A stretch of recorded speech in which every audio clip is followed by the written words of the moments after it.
Well, here we are with a very good friend who's been supporting us since back in 2024, Rory MacFadyen, founder and CEO of REFLO. Delighted to have you join us. Really, I know you're a very busy man, travelling around the world with various sports teams, but you're occupying a very, very important space, which we're fascinated about. So why don't you just tell us a little bit about how you founded REFLO, its sort of origins, its principles. We're already in love with the brand. Tell a few of our listeners and our network how it came about. Absolutely. Well, first of all, thanks for having me. It's been a great journey with you guys, and that event in 24 was fantastic, and we're looking forward to where we're taking this next and kind of moving things to the next level. So it's been a great partnership, and thanks very much for having us on the journey with you. So REFLO is a sustainable performance wear brand. We are driven with a North Star metric of trying to be the most sustainable apparel brand in the world, which is a pretty big mission to have. It's founded by myself and my best friend, a guy called Pete. We've known each other since we were kids, always quite entrepreneurial by nature, but also both very much driven by sustainability. And when we were kind of looking at the sports industry and the sportswear industry, neither of us come from that background. He worked for an artisan water company, I think is probably their official line, and before that Red Bull. I've worked in the world of sports and entertainment, but never in apparel, more in partnerships and marketing for years. And we're both super passionate about sports, super passionate about sustainability.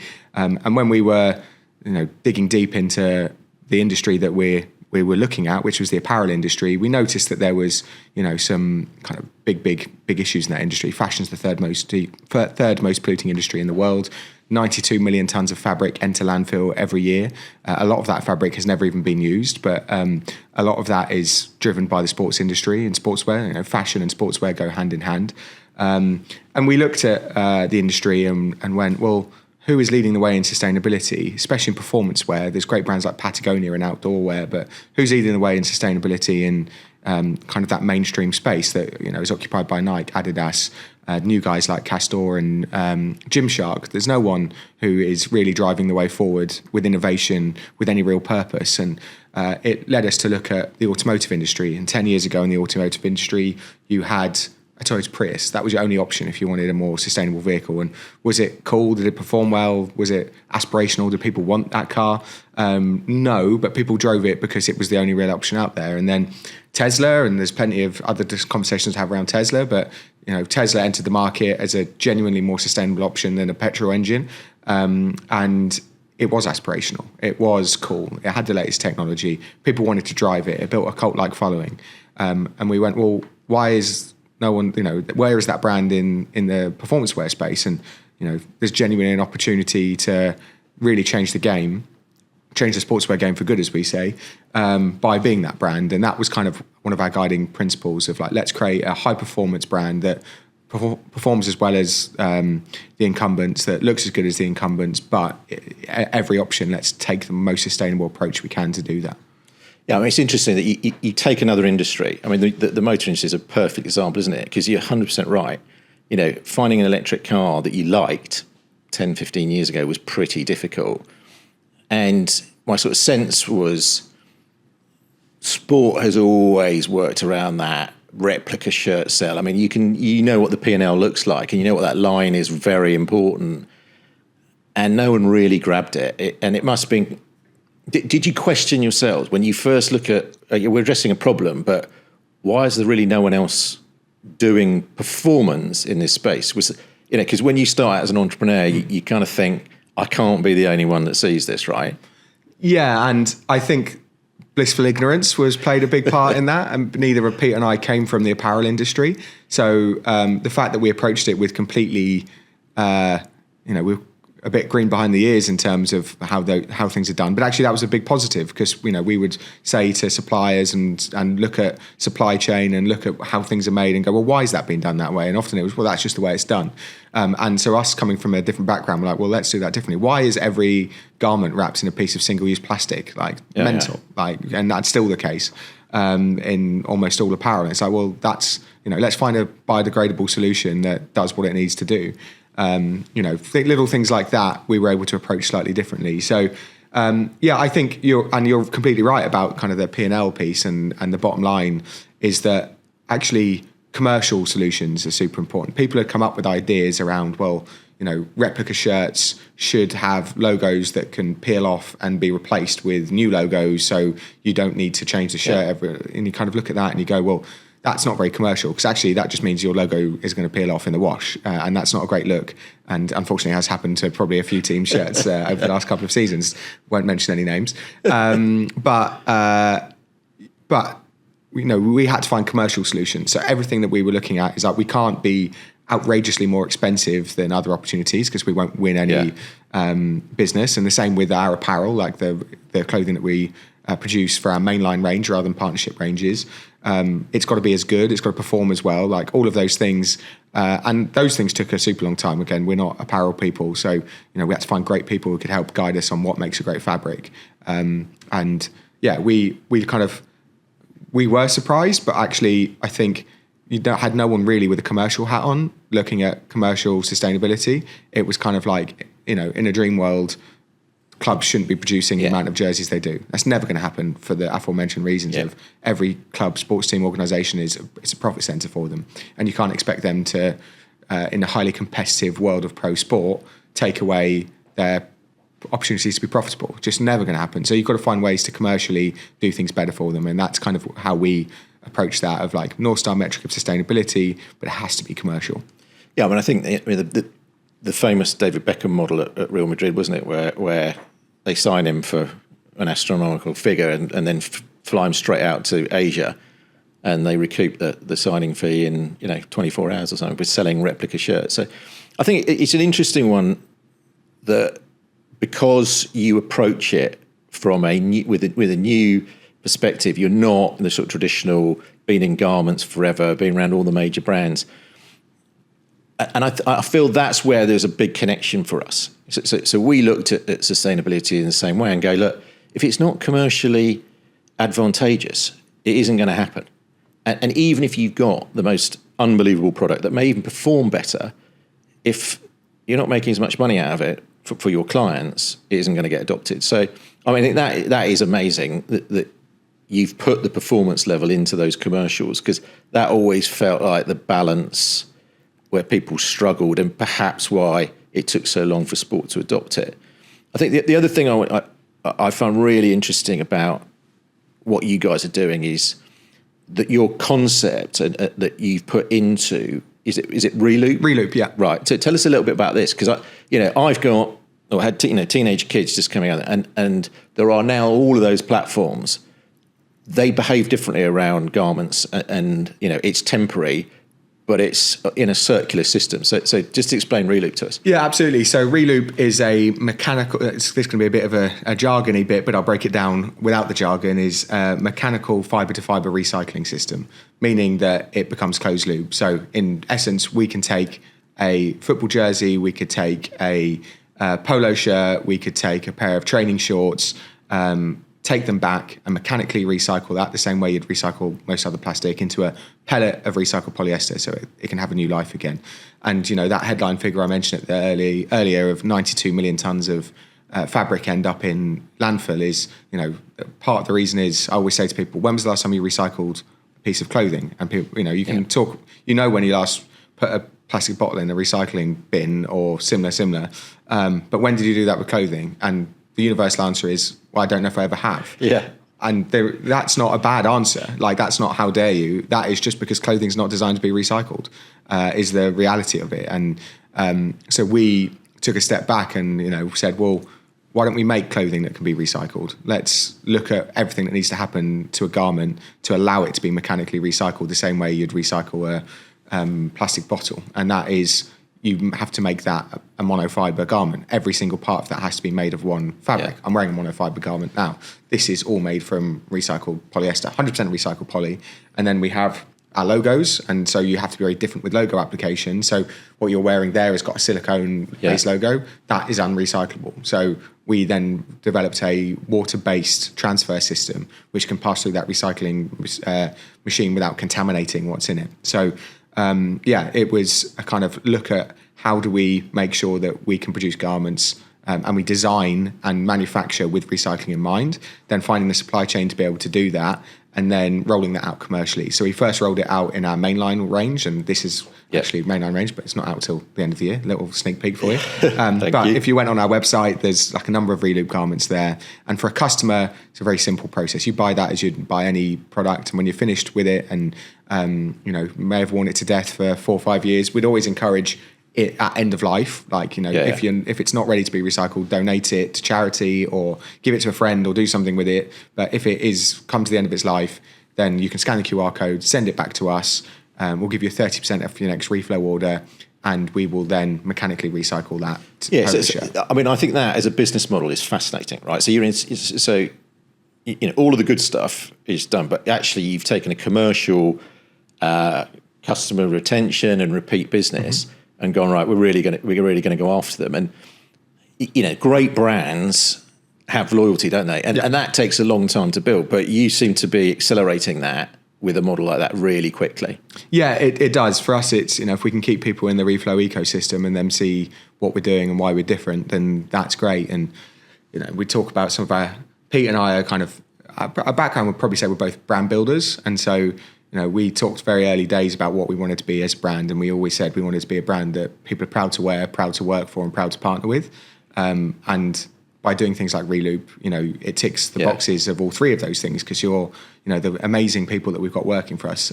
We couldn't have done what we've done without the incredible people and team that we've built. Are proud to be rolling out innovations like that. A customer is proud to wear it, and if they're in the gym and someone's going to say, "What's reflow?" they're more likely to talk about it than if they're just wearing an Addy top or a Nike top. I'm proud to partner with. Then that speaks for itself. Our huge amount of partnerships, and this is where we've just pushed Reloop to. Reloop is now we're pushing out into teamwear. So teamwear is one of the big unspoken sports dirty secret is that every team is producing thousands, if not hundreds of thousands, if not millions of pieces of apparel every year that aren't recyclable. So we've just rolled it out with Jaguar Formula E team and Nissan Formula E team. So tell us a bit about you've got a lot of partnerships, right? A lot of partnerships, and I know that this world of, the big household names have been doing this for a long time. But let's just talk a little bit about the partnerships, because you've got some unbelievable partnerships in sport. Tell us about them. Yeah, so, I don't actually think when we launched Reflow, we thought that would be a major... We thought, there's lots of opportunity there, but we didn't necessarily think it would go as kind of... Well, I say positively. We always thought that side of the business would be positive, but the fact that our partnership side, our product offering, is what almost every major sports organisation has a goal to be more sustainable, and we're a turnkey solution for those organisations, has meant that naturally that has increased, become a big part of our business. So we work with 3 Formula E teams currently, about to be a 4th. So the current 3 are Jaguar TCS Racing, who are the current world champions, Nissan Formula E, who are smashing it this year. Ollie Rowland's already run a couple of races. Fantastic to see. And Andretti, who are a household name in racing, big American group that operate across IndyCar, as well as Formula E. So they're all wearing kind of Reflow apparel from all of their team wear. And if you look at Nissan and Jaguar, 60% of that apparel is fibre-to-fibre recyclable post-use, and we'll be taking back off them at the end of the season and recycling it, which is unbelievable, isn't it? A game changer. No, normally that is, there's many issues that exist there. Like in the UK, for example, if you were to receive as a staff member a full uniform, essentially what it is, you've got polo shirts, t-shirts, gilets, waterproof jackets. If you wanted to keep that at the end of the year, that's a taxable benefit. So even the staff are like, I'm going to get a load of new stuff at the end of the year. What do I do with all this? So they give it back. I don't know where Nissan and Jaguars ended up, but in the industry, a lot of that ends up in landfill. A lot of that ends up in even being incinerated. So for us to be able to recycle 60%, and then the other 40% we're taking back and upcycling into other things as well. So there'll be zero waste in their apparel for this season 12. That's amazing. That's genuinely different, isn't it? Absolutely, and we've rolled it out in Formula E, and in the next 2 months you'll see announcements around 2 football clubs. So we're moving it into pro football, and two famous clubs that people will know, which is pretty cool. you'll see us roll it out into Formula One, the conversation we're having there. And then there's lots of stuff we do across golf. Golf we're quite big into, so we work with likes of the WM Phoenix Open. And then there's all sorts of other interesting partnership organisations that we're speaking to that we never thought that we'd really be in, but actually people start to see what we're doing, in FE, in golf, in football, and go, okay, this is something that we could roll out across our org, and even if it's not our sweet spot, it's something that we kind of go, well, we can lean into that, learn and understand. So it's a great part of the business, and as a sports lover, it's super exciting. We joke about the REFLO is built around mine and Pete's passions. We both love sustainability. We started when we launched making golf wear and gym wear. The joke in the business is that Pete's in the gym 7 days a week and I'm on the golf course 7 days a week. I wish I was on the golf course 7 days a week. I've seen you putting on Instagram, mate, and I didn't really want to go too heavily into golf, but I'm still recovering from your performance at the Icons with Sergio Garcia. I mean, that was a bad day. Not a bad day. That was one of those ones which will live long in the memory, I'm sure. That was pretty special, and it was with a hire putter as well. It wasn't even my own club, but yeah, I think so that they were our passions, and then we started making paddle tennis gear because we both love paddle, and then if you look at the partnerships that we've entered into, again, they're built around our passions. I was a season ticket holder at Southampton when I lived in the UK. Brought up watching football. We both love motorsports. We're both diehard motorsports fans, and we're the type of guys all the weekend who are sat watching the F1, texting each other. So to be entering into these spaces with motorsports teams, with football teams, with big golf events is pretty surreal and super cool because it just really dials into the things that we love. Well, it's brilliant. And speaking of passions and future announcements, we've got some interesting news coming down the pipe as well. So we may be seeing a lot more of each other around motorsport in the not too distant future. Awesome. So that would be great fun. I think the other thing I picked up on that I thought was genuinely pioneering, and I love the way you pushed it out there, was your AI driven marketing campaign. Mm-hmm.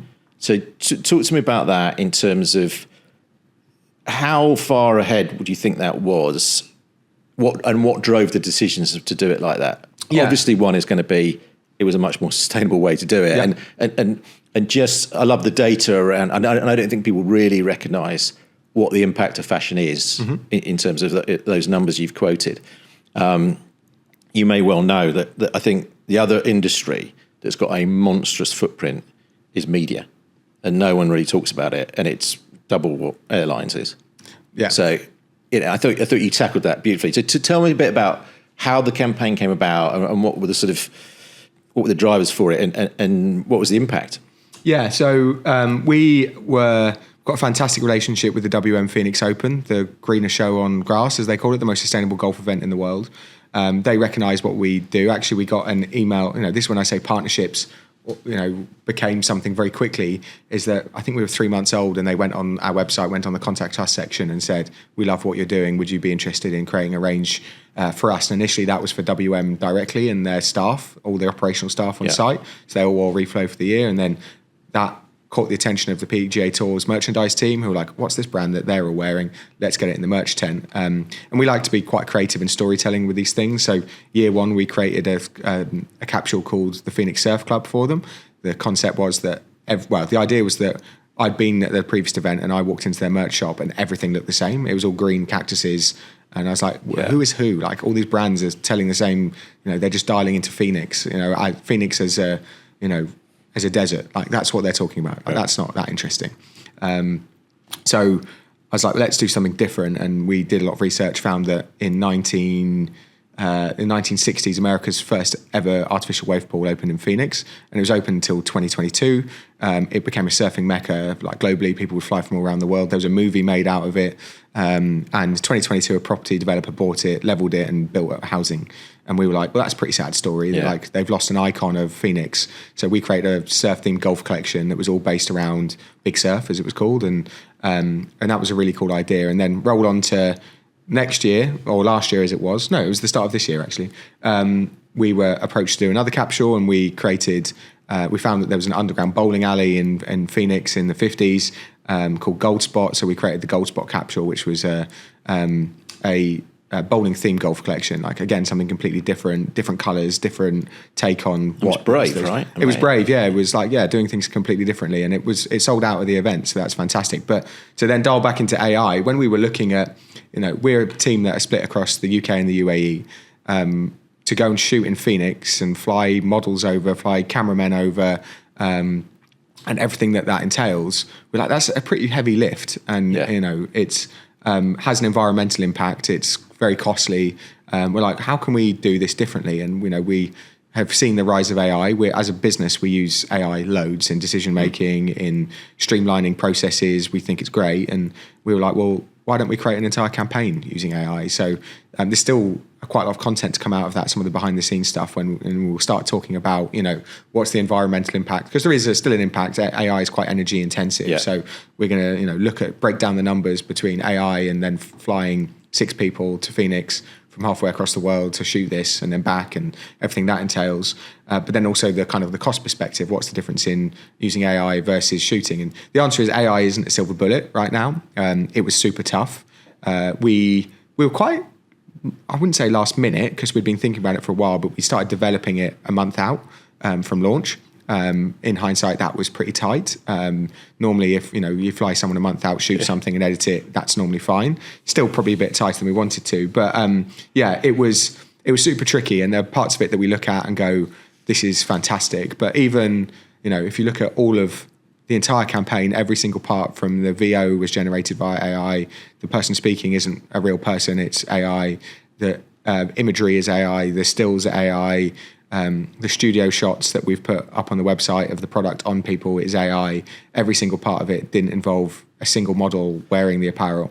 It was. You'll have the model protesters out in a minute, but it was amazing, and so the reaction you got was what? I mean, you sold out at the event, but have you had a load of inquiries around how do we copy that? Because one of the things I think, we're finding through our relationship, and hopefully this is one of the things that, actually I'll ask you what were your takeaways from the event, but one of the things that we took away was actually when you get pioneers in a room, which doesn't happen as often as we would like, and you get real thought leaders, you can do some pretty amazing things.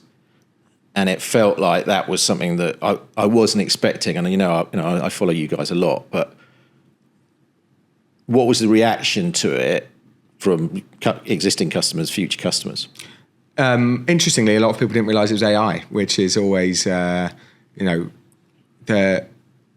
it was like a make-believe golf course that we created. That in the world of AI, it wasn't a real place. You even got just on standard Instagram going, that's not Phoenix. And we're like, yeah, of course it's not. It's AI. None of this is real. So a lot of people didn't realise, I think, to start with. But in general, people were really interested in how we do it. Like, moving graphics in AI is still, it's so hard. Like, this is what we realised. And you have to be so precise. And even then, AI doesn't get it right, especially something like a golf swing. Like, AI doesn't understand. If you're saying, right, we want hard enough trying to get a graphic polo shirt on a character in Phoenix or somewhere that looks like Phoenix, and it's got the detail and the logo placement's right and all of that type of stuff. Doing that, difficult. Now say, right, make that character that we've created in AI swing a golf club. Yeah. Right, no, that's not going to happen. It's very... so a lot of people were really interested. And interestingly, when I was kind of finding and building a team to do this, it's not something we necessarily had in-house, like an AI creative. I spoke to loads of people and some agencies and just went, it's not going to be possible. Like, good luck. You can't do this. And it's like, well, you guys are experts in AI. And they were like, it's just going to be so difficult for you. I don't think it's possible. And I was like, okay. And, I think a lot of people at that stage would have gone right back to the drawing board. Let's fly a team out to Phoenix. But we have, I say not internally, we didn't have that, but we do have a really young, brilliant creative director that we work with on more storytelling content. So when we went to and played golf for 24 hours straight under the midnight sun in Norway, he was the guy who came and produced the documentary that ended up in Sky about that. And so I said to him, just rang him up, I was like, Sam, have you used AI much? And he's like, kind of bits and bobs, like I use it personally, I've been playing around with it. And I said, how about in a month we create a entire campaign for the WMPO using just AI? And he went, yeah, let's do it. And like that type of answer is exactly what you want from, he's 23, super talented, one of the nicest kids you'll ever meet. And me and him just like got daily Zooms of like, right, how are we doing this? How are we doing that? But that's what I've sensed from the brand. Do you know what I mean? That's the feeling that I get is you'll take on all comers, and you're not afraid to do something differently. And you said here that perhaps where you started from was not a traditional place, and I think that's a massive strength of yours.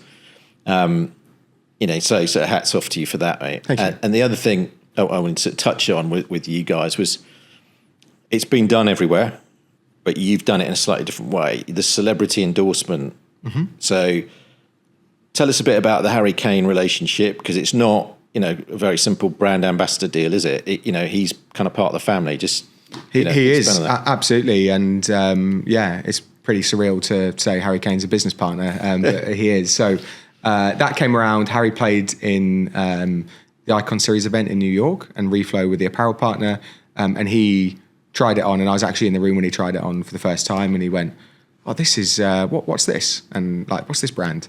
Not heard of this before." And I, little part of it goes, "Where's this going? Where's the next? Yeah. Where's the next sentence? Is it I can't wear this because of other whatever?" And he just went, "Oh, it's really good. I really like it." And he didn't know I had anything to do with it, and I explained it was all made from recycled waste, and the polo shirt that he was trying on was recyclable. He's like, "Wow, that's incredible." And then throughout that week, he wore 4 or 5 different outfits, like team match play golf, so they're changing. Yeah. And each time he was really complimentary, and we had a bit of a chat about it, nothing too in depth, but like enough that you could see it piqued his interest. But I thought that was that, and I walked away from that event going, "Well, that was really cool because Harry Kane likes our stuff, and he, is the epitome of performance." And I was like, "That's a great endorsement." And even if it's something we can't use publicly, to know that, I think we're heading in the right direction. And 2 months later, get a text saying, been wearing the REFLO stuff still around the house or playing golf. I really like it. What's your plans with the business? And so I work for the Icon Series as well, their chief marketing officer. So he knew me as the chief marketing officer of the Icon Series, and he was like, "Is this a side hustle for you? What is this?" And I was like, "No, it's something quite big. It's a grown-up job." Yeah. This is something that we want to take to the moon, if you like. And he said, "Great, let's jump on a call with my team and my brother who does a lot of his commercial work, and Charlie, great guy, and we'd like to see, hear a bit more about it." And we presented it, and they were all over it, and that started a year-long conversation around how we could work together, and it ended up with him being the lead investor in our seed funding round. And he genuinely loves what we're doing. He is actively involved. He pushes, his entire team push. It's not just him. He's got a great team of people around him who are constantly, opening doors for us and helping us in all sorts of ways, from everything you can imagine, to be honest. And so we kind of all feel like we're one team. But H is he absolutely loves it, and he talks. He always says, "Look, I'm not an expert in sustainability, but as a father of 4, I absolutely believe in finding more sustainable solutions and supporting people who are doing that." And so, he knows everything you need to know about performance. So, when we're developing a football kit or new golf kit and he's able to try it on and give feedback, that is amazing. But yeah, he's an absolute gent. And a funny moment happened. We did a shoot with him, and he had his old golf bag, which is a REFLO golf bag, but we released a new range of golf bags, so we gave him the new one. And unbeknownst to me, his old one, he said, "Rory, you take it." And I hadn't seen it because I hadn't been back in the UK, and I was back in the UK recently, picked it up, got home with it, and he'd just written to Rory, "Let's keep working, Harry." And it's like, brilliant. That's his, he works harder than anyone else in sport. He is the ultimate professional, and that translates into what we do with him as well. Yeah, I think, again, you get that sense from you guys that, the authenticity is just there for everyone to see. I think it's interesting, you've just said that he was very quick to say, "Look, I'm not an expert in sustainability." And when we were launching Sport Impact, I think that was kind of how we approached it as well. So, we are not the experts in sustainability. So we know a lot about sport. We've lived in the sports ecosystem for a long time, and therefore we needed the experts. And hopefully I'll ask you, your sort of takeaway from the event, but when sports athletes are taking off the Superman and Superwoman cape, which they sign their autographs in, the branded sports kit, and put on the sustainability one, they often change their dialogue and they feel they need to be educators and experts. And I think that's been a problem. And I think what you've done with Harry has been very clear that he's going to, I'm not a scientist, I'm not a professor. You saw them at the event. And, one of the messages that I got out of that event was from scientists saying, don't speak like we do, because we failed. Our dialogue and our language in sustainability failed. And so I'll ask you, what were your takeaways from the Sport Impact Summit? Were there any key areas you thought that's a bit different, or maybe the other people that were there participating? Tell us what your thoughts were on 2024, and I'll tell you what we're going to do in 2025. Awesome, looking forward to hearing that.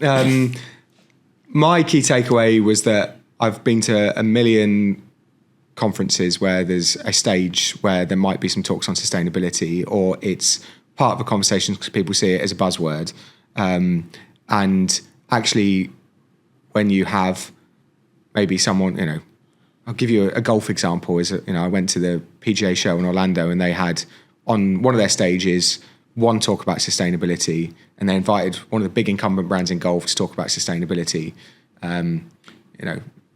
Galvin Green, I'll mention them. I'm not afraid to mention their names. And it's like, okay, well, it's interesting. Why have they been asked to come and speak about sustainability? And their kind of narrative was, it's really hard. We're trying our best, but it's really hard. And at the same stage, they put out a press release working with the Geo Foundation, who are supposed to be a kind of governing body and non-profit in the world of, their in that press release, it said, by 2030, 70% of our products, of our fabrics will be Okotex 100 certified. And you're like, that's not something to be proud about. That means 30% of your products still will potentially pollute waterways. Good work, guys. And it's like, so I've seen a million times these kind of, everyone trying to give themselves a pat on the back for doing not much in a room.